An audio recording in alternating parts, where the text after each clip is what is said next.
faktor, ya, bahkan faktor besar sustainability. Ketika rapat misalkan, Mas Yahya misalkan punya ide gitu, punya usulan. Ketika mengusulkan, terbesit apa? Kalau aku sampaikan nanti dibilang cari muka. Gitu. Berarti apa?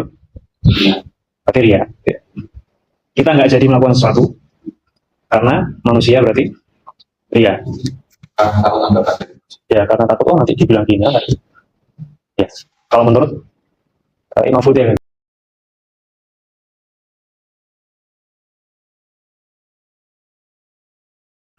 Assalamualaikum warahmatullahi wabarakatuh. Alhamdulillah nahmaduhu wa nasta'inuhu wa nastaghfiruh wa natubu ilaih wa na'udzu billahi min shururi anfusina wa min sayyiati a'malina man yahdihillahu fala mudilla lahu wa man yudlil fala hadiya lahu asyhadu an la ilaha illallah wahdahu la syarika lahu wa asyhadu anna muhammadan abduhu wa rasuluhu nabiyyu wa rasuluhu ba'da. Ya ayyuhalladzina amanu taqullaha haqqa tuqatih wa la tamutunna illa wa antum muslimun. Ya ayyuhan nas ittaqu rabbakum alladzi khalaqakum min nafsin wahidah wa khalaqa minha zawjaha wa bassa minhuma rijalan katsiran wa nisaa'a wa taqullaha alladzi tasaaluna bihi wal arham innallaha kana 'alaykum raqiba. Ya ayyuhalladzina amanu taqullaha qulu qawlan sadida yuslih lakum a'malakum wa yaghfir lakum dhunubakum wa may yuti'illaha wa rasulahu faqad faza fawzan 'azima. Amma ba'd. Fa inna asdaqal kalami kitabullah wa khairul hadyi hadi Muhammadin sallallahu alaihi wasallam. Wa syarrul umuri muhdatsatuha fa inna kulla muhdatsatin fid din bid'ah wa kulla bid'atin dhalalah wa kulla dhalalatin finnar. Ikhwan fillah rahimani wa rahimakumullah. Alhamdulillah kita bersyukur kepada Allah Taala atas limpahan rahmat dan nikmatnya. Ya tidak bisa kita menghitung ya, nikmat Islam, nikmat iman, nikmat kesehatan dan juga nikmat diberikan kesempatan Allah Taala masih bisa menambah amal soleh hingga hari ini. Salawat dan salam terlimpahkan kepada kita Muhammad sallallahu alaihi wasallam, para seluruh keluarganya, para sahabatnya, dan seluruh para pengikutnya yang mengikutinya dengan baik hingga hari kiamat kelak. Kemudian kita juga bersyukur kepada Allah SWT masih diberikan taufik untuk kembali melanjutkan kegiatan kita, ya, menuntut ilmu agama, yang mana pula yang kita kaji ini adalah tentang tazkiyatun nafs, yang mana dikatakan sebagian ulama ini adalah ilmu yang paling utama, bahkan tujuan utama seluruh ilmu agama, ya. Dikatakan laisal ilm bikasrati riwayah, innamal ilm manfaatun nafsi wa tadhiruha. Ilmu itu bukan banyak-banyakan riwayat, bukan banyak-banyakan hafalan, tapi ilmu itu adalah yang bermanfaat, punya dampak bagi jiwa, ya, dan juga yang bisa untuk mensucikannya. Semoga Allah SWT memberikan kita ilmu yang bermanfaat dan memberikan kita taufik untuk bisa mengamalkan ilmu yang kita pelajari. Kemudian ikhwan fillah rahimani wa rahimakumullah. Alhamdulillah pada beberapa hari yang lalu ya kita sudah melaksanakan, atau Allah SWT masih berikan kita kesempatan untuk menambah masalah kita di bulan Ramadan ya. Ini sekalian ya sedikit pembahasan ya terkait Ramadan dan juga hubungannya yang erat dengan tazkiyatun nafs ya, dan juga untuk murojaah. Ada apa ya? Sedikit murojaah yang sudah kita pelajari supaya mengingatkan kita lagi ya. Kita nggak hanya ingat kastengel, wafer, ya. Astor merek ya. Ya, sedikit tentang tazkiyatun nafs yang sudah kita pelajari.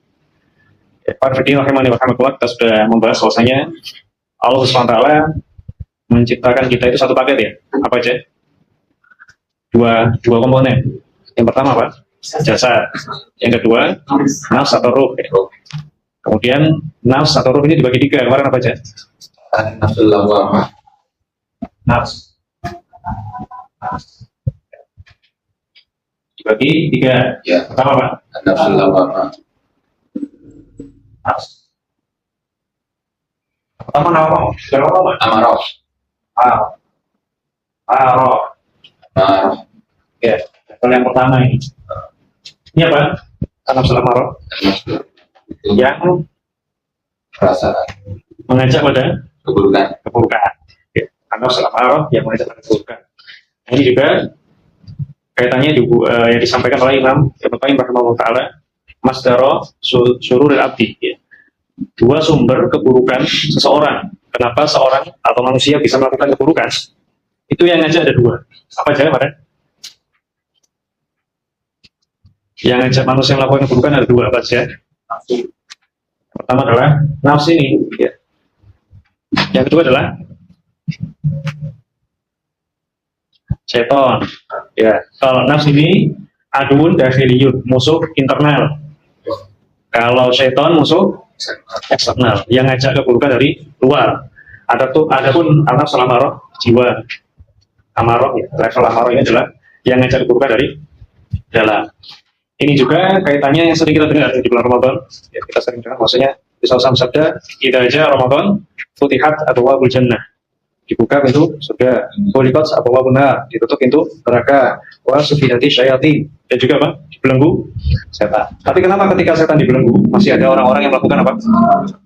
Maksiat. Kenapa berarti? Nafsunya. Nah, karena ada musuh dari dalam tadi, ya.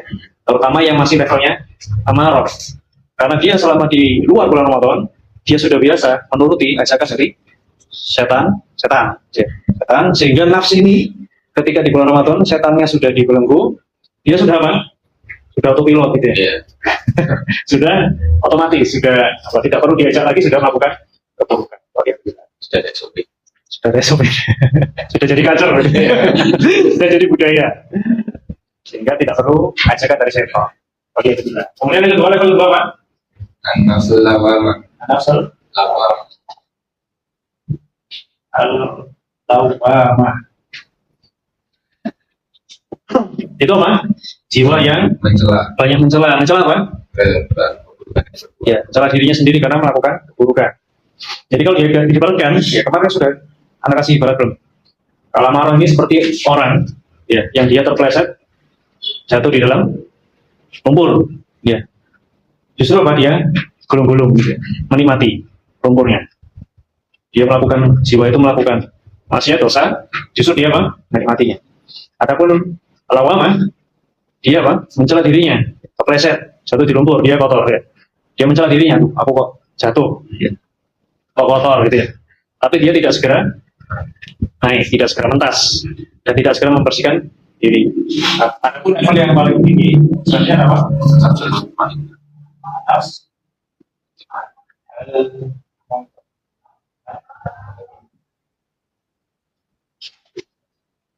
Jiwa yang apa? Tenang. Ibarat seorang yang bersih, kemudian apabila satu saat, ya, dia tergelincir jatuh dalam lumpur, ya, dan tidak sering, tidak terus-terusan jatuh, gitu ya. Sekali waktu dia terjatuh dalam lumpur, maka dia apa? Karena dia bersih, akhirnya apa dia? Kalau kita lagi bersih nih, jatuh di lumpur, kira-kira apa perasaan kita? Bisa. Ya, jijik, gitu ya. Nyaman, jijik. Karena awalnya bersih. Kemudian apa? Segera Bersih diri. mentas dulu, ya. Segera mentas, menjauhi perbuatan tersebut. Kemudian apa? Segera membersihkan diri. Itu jiwa yang tenang. Jiwa yang tenang. Nah, bagaimana caranya untuk menaikkan level jiwa ini? Cuman kita sebutkan, ya. Banyak, ya, semua ini akan kita bahas di kitab ini, tapi paling nggak 3 besar yang kita lakukan. Yang pertama adalah tauhid, ya. Syirik, meninggalkan syirik. Pertama, ya, orang kalau melakukan kesyirikan, pasti jiwanya amarah. Dia tidak akan merasa jijik, tidak akan merasa tidak nyaman ketika melakukan kemaksiatan. Kesyirikan aja dilakukan, ya. Kesyirikan pasti otomatis membuat jiwa itu kotor, ya. Apalagi melakukan keburukan yang belum pada derajat kesyirikan, dia tidak akan ngerasa, gitu ya. Maka dari itu awal kali dakwah adalah dakwah tauhid, ya, meninggalkan kesyirikan. Bagaimana mungkin seorang belum meninggalkan syirik, ya, suatu kaum belum meninggalkan syirik, dia sudah diminta untuk meninggalkan maksiat-maksiat yang lain, ya. Syirik aja belum ditinggalkan, jiwanya sudah, ya, tidak mungkin merasa sudah mati rasa, gitu ya. Tidak mungkin merasa tidak nyaman ketika melakukan kemaksiatan yang lain. Kemudian apa? Kami kita sampaikan tarakul muharramat ma'a fi'lil ma'murat, ya. Meninggalkan yang haram dan melakukan yang diperintahkan. Atau bahasa lainnya takwa. Ya. melakukan yang diperintahkan, meninggalkan yang diharamkan. Kemudian yang ketiga adalah apa? Kasru. Ini kemarin memang kita sampaikan panjang-panjang. Kasru qadru'in nafs.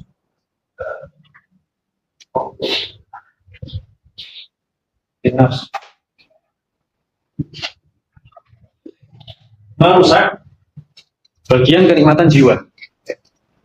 Merusak bagian kenikmatan jiwa. Walaupun belum pada tahap yang diharamkan. Misalkan apa? Mengurangi bicara, kecuali yang bermanfaat. Ya. Ngomong itu tidak haram, tapi apa? Kita tinggalkan ketika tidak ada manfaatnya. Dan ini semua, ya, dan banyak lagi. Dan ini semua pengamalannya ada di bulan Ramadan. Ya. Di bulan Ramadan. Maka dari itu banyak ulama yang mengatakan bulan Ramadan itu apa? Madrasah tazkiyatun nafs. Ya. Sekolah atau inkubasi, gitu. Inkubasi tazkiyatun nafs, menaikkan level jiwa. Karena di sana, ya kita apa aplikasi hari ini? Kita melakukan puasa, yang mana puasa itu amalan yang tersembunyi, tidak ada yang tahu kecuali apa? Kita dengan Allah SWT. Orang ngaku puasa, tapi dia makan bisa nggak? Bisa. Butuh namanya keikhlasan, butuh ikhlas karena hanya dirinya dengan Allah SWT. Kemudian juga pasti dia meninggalkan yang diharamkan. Yes. Sama ketika dia berpuasa dan melakukan banyak amal soleh di dalam bulan Ramadan, ya. Kayak melakukan tilawah Al-Quran, ya. Kayak melakukan sholat malam bahkan, ya, berpuasa dan sebagainya. Kemudian juga meninggalkan hal-hal yang disukai oleh jiwa. Ya. Misalkan di bulan Ramadan makan, ya. Di luar bulan Ramadan kita boleh makan di siang hari. Ini selama 1 bulan penuh kita tidak boleh makan. Atau misalkan jiwa itu menyukai bakhil, bakhil, pelit, maka di bulan Ramadan kita banyak melakukan sedekah dengan nilai yang mungkin tidak ada apa ya, di bulan lain gitu ya. Di bulan lain kita nggak mungkin sedekah senilai itu gitu ya. Tapi di bulan Ramadan kita paksakan diri kita untuk bisa mengeluarkan sedekah tersebut. Atau kita melakukan tilawah Al-Quran. Kalau di luar bulan Ramadan masih kita sudah ngantuk-ngantuk gitu ya. Tapi di bulan Ramadan kita paksakan dengan kuantitas yang lebih banyak daripada selain bulan Ramadan. Juga ketika apa? Salat malam. Ya. Mungkin di luar bulan Ramadan kita tidak istiqomah melakukan salat malam, tapi di bulan Ramadan setiap hari melakukan salat malam. Atau yang sudah istiqomah misalkan, tapi suratnya pendek-pendek. Surat pendek-pendek. Tapi di bulan Ramadan dipaksa dengan surat yang panjang-panjang. Itu pasti tidak disukai oleh jiwa, tidak disukai jiwa. Itu dipaksakan di bulan Ramadan. Ya. Harapannya apa? Ini adalah inkubasi, gitu ya. Bahasa inkubasi dari menaikkan level jiwa kita. Maka, ya, alhamdulillah kita diberikan kesempatan untuk masih jumpa di bulan Ramadan tahun kemarin, ya, tahun ini, bulan yang lalu. Semoga Allah SWT menerima seluruh amal soleh kita di bulan Ramadan kemarin, menaikkan level jiwa kita, yang mensucikan jiwa kita, dan semoga Allah SWT kita mendapatkan ampunan dari Allah Subhanahu Wa Taala. Baik, ikhwan fillah rahimani wa rahimakumullah, kita balik ke kitab ya. Pada pertemuan lalu kita membahas mengenai apa? Ikhlas, ya. Dan saat ini kita masih melanjutkan subbab tentang ikhlas. Disampaikan di sini adalah ba'dul atsari anil ikhlas. Beberapa asar, ya, tentang ikhlas. Beberapa riwayat-riwayat tentang ikhlas. Qala Ya'qub al-muflisu man yaktumu hasanatihi kama yaktumu sayyi'atihi. Berkata Ya'qub, orang yang ikhlas adalah yang menyembunyikan kebaikan-kebaikannya, menyembunyikan amal solehnya, sebagaimana dia menyembunyikan apa? Keburukannya. Seorang kalau melakukan keburukan kira-kira apa? Sembunyi-sembunyi atau terang-terangan? Sembunyi-sembunyi. Maka orang yang ikhlas adalah ketika dia melakukan kebaikan, dia sembunyikan. Ya. Bagaimana dia melakukan keburukan gitu ya. Ya, setiap orang pasti punya apa namanya kesalahan. Ya. Ketika seorang melakukan kesalahan, ya pasti dia tidak ingin apa? Tampak gitu ya. Kecuali apa? Mujahir. Ada yang pernah dengar mujahir? Nah, Nabi SAW pernah bersabda apa? Kullu ummati wa'afa ila al-mujahir. Setiap umatku itu diampuni kecuali mujahir. Apa mujahir? Orang yang melakukan apa? Nah, orang yang menampakkan, ya, menampakkan perbuatan kesalahannya, maksiatnya. disebut-sebutkan. Bahkan ketika melakukan maksiat, misalkan tidak ada yang tahu, justru diceritakan. Ya. Alhamdulillah. Seluruh umatku, kata Nabi SAW, diampuni kecuali yang melakukannya dengan terang-terangan. Maka ikhlas adalah orang melakukan amal soleh ya, dengan ditutupi sebagaimana dia tidak ingin orang tahu ketika dia melakukan keburukan. Kita lanjutkan. Qala Susi al-ikhlasu faqdu ru'yatil ikhlas. Ikhlas itu ketiadaan melihat keikhlasan. Jadi dia itu nggak melihat ikhlas pada dirinya. Fa inna man syahada fi ikhlasi ikhlas faqad ihtaja ikhlasu ila ikhlas. Ikhlas tadi yang kita ulang. Ikhlas itu dia tidak melihat keikhlasan pada dirinya. Sehingga siapa yang merasa dia ikhlas, keikhlasannya butuh keikhlasan yang lain. Paham gak? Siapa yang merasa dia ikhlas, maka keikhlasannya tadi butuh keikhlasan. Ya. Ini selaras dengan ucapan ulama. Kalau nggak salah Imam Hasan Al-Basri rahimahullah taala, ma khafahu ila mu'min wala aminahu illa munafiq. Tidaklah seorang itu merasa terancam dengan tidak bisa ikhlas gitu ya, kecuali orang beriman. Dan tidak ada orang yang merasa yakin terus ya, dia bagus, dia ikhlas, kecuali orang munafik. Tapi kita lanjutkan. Wa ma dzukira isyaratun ila tasfiyatil amal minal ujub bil amali. Apa yang disebutkan ini adalah isyarat untuk membersihkan amal dari sifat ujub. Fa inna tifata ila ikhlasi wa nadhar ilahi ujub. Karena sesungguhnya menoleh kepada keikhlasan dan memandangnya dengan bangga itu adalah bagian dari ujub. Ya. Misalkan seorang sudah melakukan sesuatu gitu ya, kebaikan. Misalkan apa? Seorang sudah membuat perusahaan besar, banyak memberikan manfaat kepada daerah sekitar gitu ya. Wah, sudah melakukannya, sudah membangun ini bertahun-tahun gitu, 10 tahun misalkan, dan sebagainya. Kemudian dia memandang, gitu, oh aku sudah membuat ini bermanfaat dan sebagainya, dan aku ikhlas misalkan, mengatakan seperti itu. Maka apa? Ini adalah bagian dari ujub ya, wa huwa min jumlatil afat. Jadi ini adalah penyakit dari amal, ya. Penyakit yang rawan menjangkiti seorang yang melakukan amal. Wal khalisu ma wafa, ya. Wal khalisu ma sofa an jami'il afat. Maka amal yang murni adalah yang bersih dari seluruh penyakit tersebut.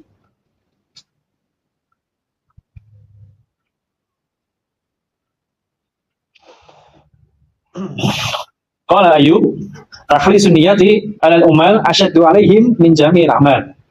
Ayyub berkata, ya, sama ulama ya, memurnikan niat bagi orang yang beramal itu lebih berat daripada melakukan amal itu sendiri.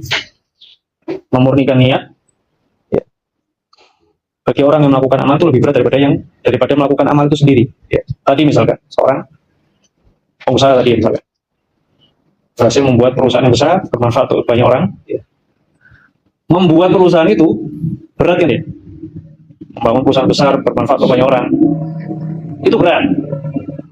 Tapi menjaga niat agar ikhlas itu lebih berat daripada amal itu tadi.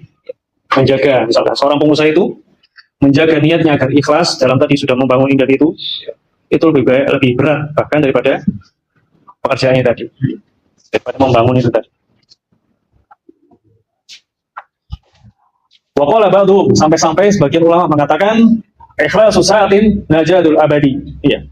Sebagian ulama sampai berkata ikhlas, kita bisa ikhlas sesaat saja adalah keselamatan yang abadi. Walakinnal ikhlasu azizun, tapi kenyataannya ikhlas itu sangatlah berat, sangatlah sulit dicapai gitu. Maka kita harus senantiasa berusaha ya, berjuang untuk bisa menggapai keikhlasan tersebut dan tidak menganggap diri kita ikhlas ya. Waqala Fudail, berkata Fudail, tarkul amali min ajli nasi riya'un.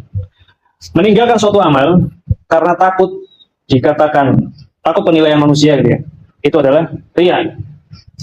Wal amalu min ajli nasi syirkun. Adapun beramal karena menganggap, karena berharap dari manusia adalah syirik. Wal ikhlasu ayu afiyaka minhuma. Adapun ikhlas adalah ketika Allah SWT menyelamatkan kita dari keduanya. Meninggalkan sesuatu karena manusia itu ria, beramal karena manusia juga ria.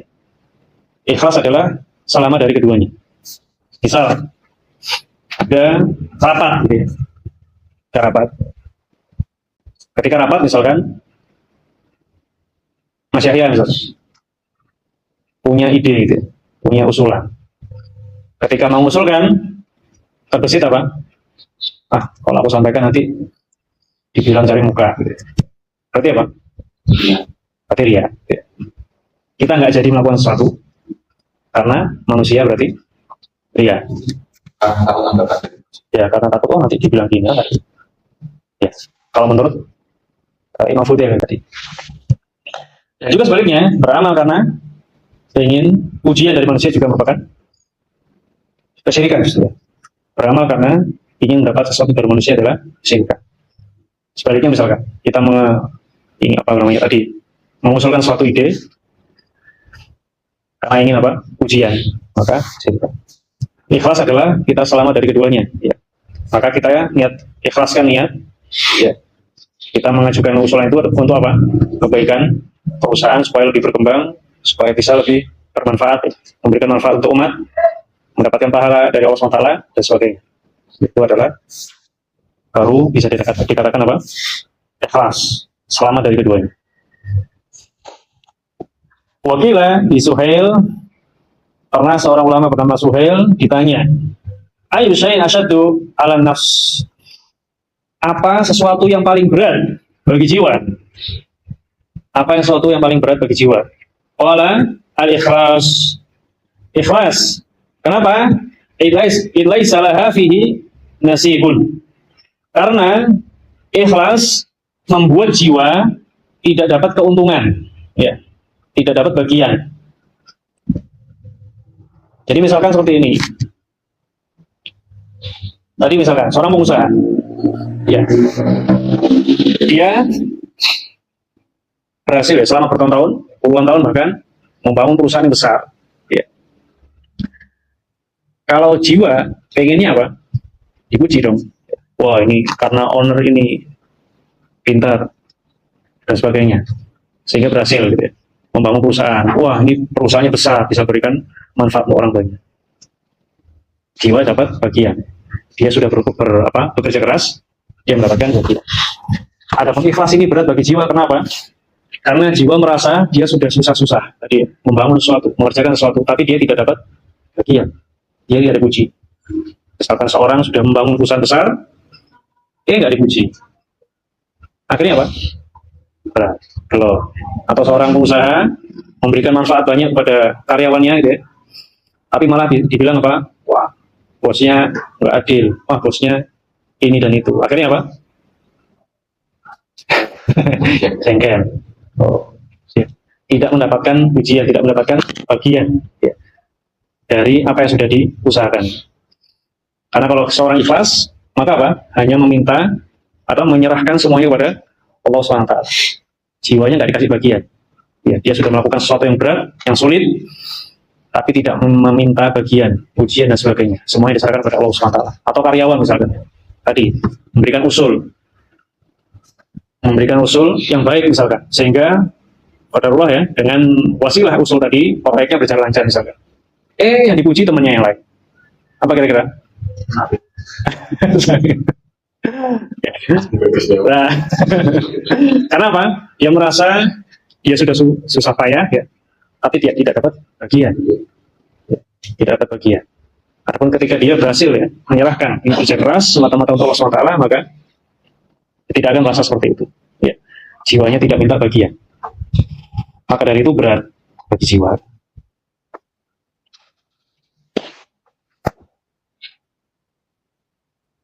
Nah ini beberapa hal manfaat apabila kita berhasil menanamkan keikhlasan dalam setiap kegiatan aktivitas kita dalam bekerja dan juga berwirausaha. Misalkan yang pertama, menghindarkan karyawan, misalkan memiliki prinsip ABS. Apa ABS? Asal bapak semua. Asal bapak sunnah. Semua perintah atasannya Iya. diiyakan walaupun apa melanggar syariat misalkan. Sehingga tanpa keikhlasan kita seorang karyawan hanya mengharapkan pujian dari atasan, mengharapkan reward, mengharapkan apa kenaikan jabatan misalkan, tidak memperhatikan terkait syariat. Ya. Tidak memperhatikan terkait syariat, bahkan ini bisa merusak ya kultur dari perusahaan dalam jangka panjang. Ya. Kemudian tadi obat anti baper, ya. Baper baik untuk pengusahanya ataupun karyawan. Ya. Pengusahanya tadi, misalkan dia sudah susah payah membangun suatu perusahaan, ya. Tidak dipuji, ya. Atau tadi melakukan banyak kebaikan untuk karyawan, ya. Memberikan gaji, memberikan bonus, ya, memberikan fasilitas dan sebagainya. Ternyata apa? Dikatain ini dan itu tidak baper ketika dia niatkan semata-mata karena Allah Subhanahu Wa Taala. Begitu juga karyawan, ya, tidak mudah tadi ya baper, bahkan malah mogok kerja misalkan karena tidak diapresiasi sesuai dengan harapannya. Dengan ikhlas karena Allah SWT bisa membebaskan hati kita. Kita jadi memiliki mental yang baik, ya, resilient, emosi lebih stabil, dan juga fokus pada, ya, benar-benar fokus pada bekerja, ya, untuk mendapatkan ridho Allah SWT. Kemudian juga dengan ikhlas bisa mencegah kecurangan ataupun fraud, ya, kecurangan dari segi pengusahanya. Ya. Kalau misalkan pengusahanya tidak ikhlas, ya, dia bisa menghalalkan berbagai cara, semua cara untuk mendapatkan keuntungan.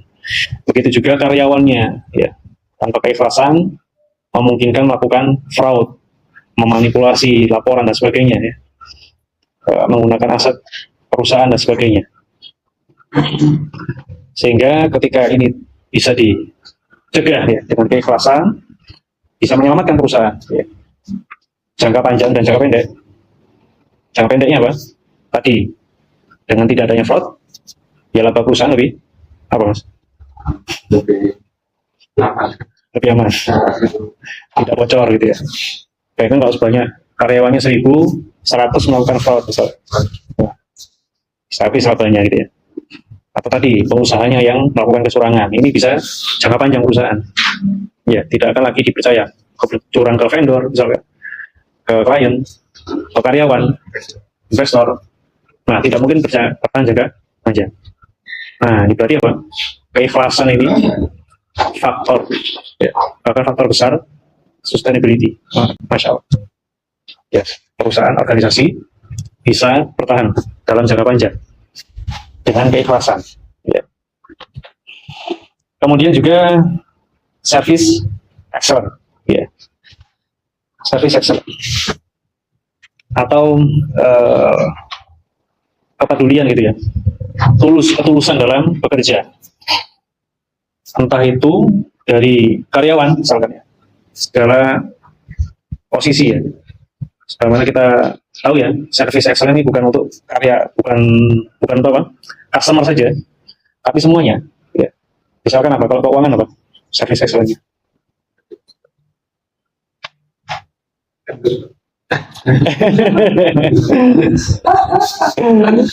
Ya oke. Sebenarnya ini berarti keluar masih di dalam internal perusahaan. Enggak pasti keluar. Oke tadi kan nggak harus ke klien ya. Keuangan apa service excellent? Ini menyampaikan laporan yang sebenarnya termasuk yang salah kan? Yang sebenarnya itu maksudnya rapi, akurat. Sah. Tadi terkait ini juga ketulusan, hubungannya sama teman-teman yang lain.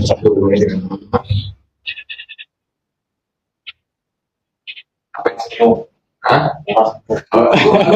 Senyum. Aku menyampaikan reimbursement dengan beras senyum. Menerima pengajuan dengan beras senyum. Nah, itu. Menerima pengajuan. Dari rekan-rekan yang lain. Siap, Mas. Kemudian dari apa? Operation juga ya. Operation apa, Mas? Operation. Service excellent-nya seperti apa? Dalam coba. kalau kita ini namanya lebih ke mengerti SOP. Amati SOP. Kita membaca dokumentasi semua. Jadi akan nanti juga sebenarnya nggak berubah. Termasuk juga membuatkan Iya. SOP untuk rekan-rekan, membuatkan SOP yang baik, membantu mengarahkan juga SOP yang baik seperti apa sehingga semua prosesnya bisa berjalan dengan baik. Masya Allah. Nah ini kan semuanya apa? Butuh service excellent, dan ketika itu dilaksanakan dengan niat apa? Ikhlas ya, mengharap pahala dari Allah SWT akan bisa berjalan dengan baik. Bayangkan kalau apa? Semuanya minta, semuanya pamrih gitu ya, atau ada ego masing-masing, tidak akan berjalan dengan baik gitu ya, tidak akan berjalan dengan baik. Kemudian pula profesionalitas gitu ya, itkon.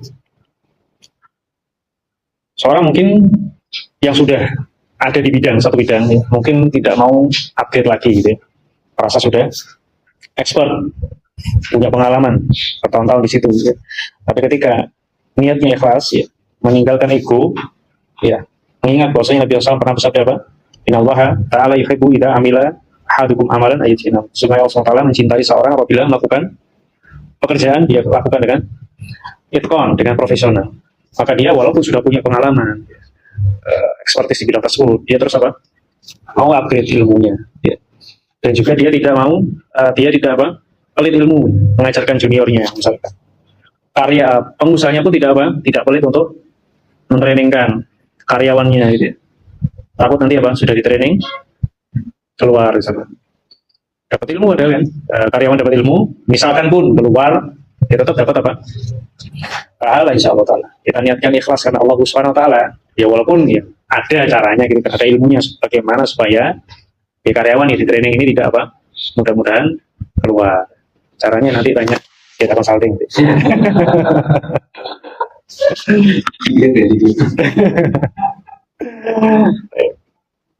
Kemudian terjaganya integritas ya, integritas. Sebuah perusahaan tidak perlu terlalu bergantung pada CCTV misalnya. Ketika semua orang di dalamnya sudah memperhatikan keikhlasan gitu ya.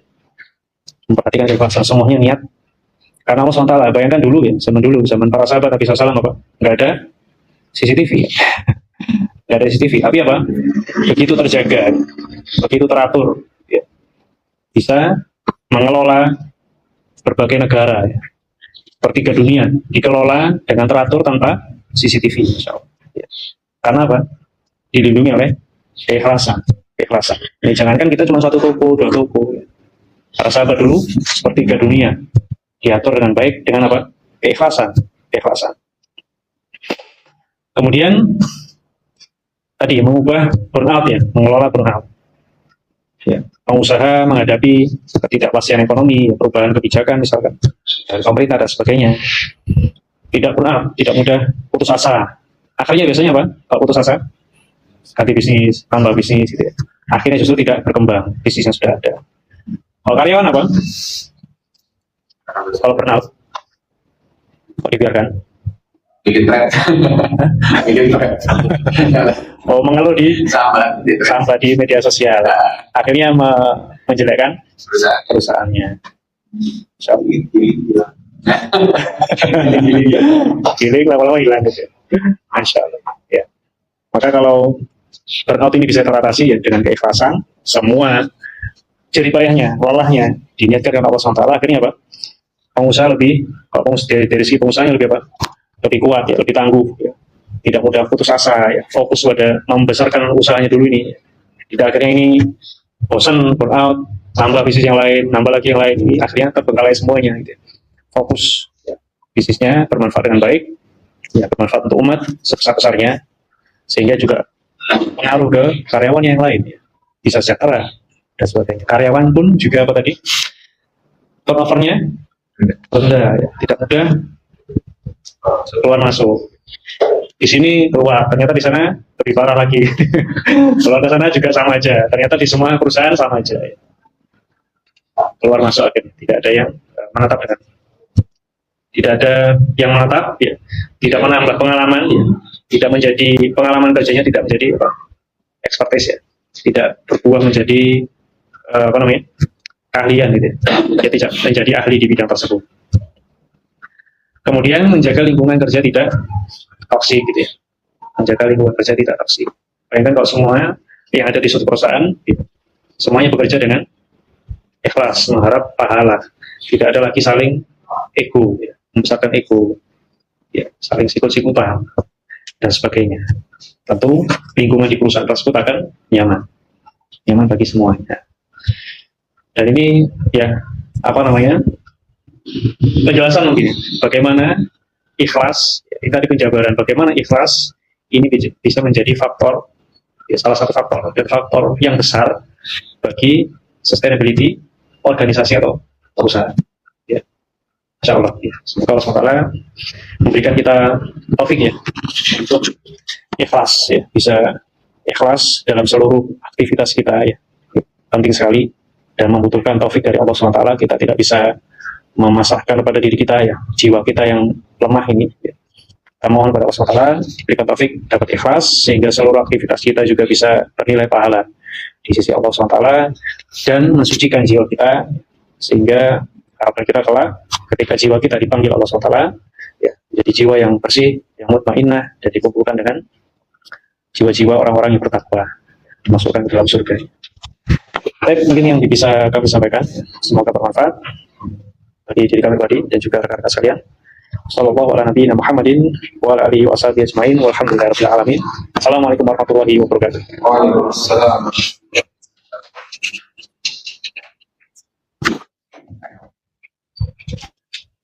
Alhamdulillah.